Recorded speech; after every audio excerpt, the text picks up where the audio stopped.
Ayan, nakalagay na po yung mga gulay. Mga 2 minutes lang po ito.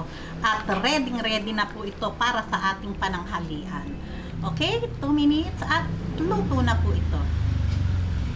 Nako, munti ko pa pong makalimutan tong ating mga boiled egg. Ayan, lalong sumarap. Siyempre po.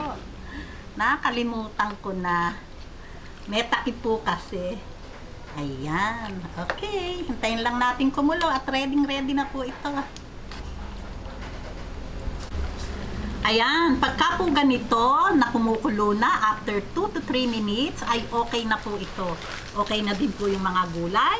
Patayin ko na po yung apoy at ready na po ito para sa ating masarap na pananghalian. Okay. Ngayon, sandukin na po natin sa ating bowl.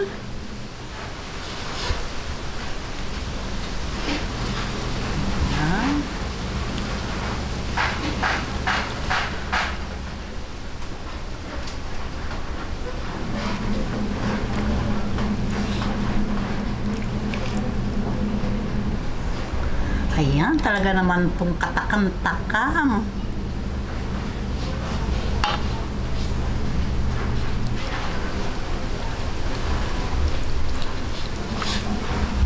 Ayan, heto na po ang napakasarap na chicken sotanghon soup. Ito po ay masarap kainin habang mainit. Huwag na po nating intaying lumamig at talaga naman pong katakam-takam. O di po ba? Napakasarap ngayong ganitong malakas ang hangin, medyo umuulan, masarap pong humigop ng may sabaw. O, paano po? Kung nagustuhan nyo ang video na to, huwag lang kalimutang mag-likes. And don't forget to share and subscribe. Bye-bye!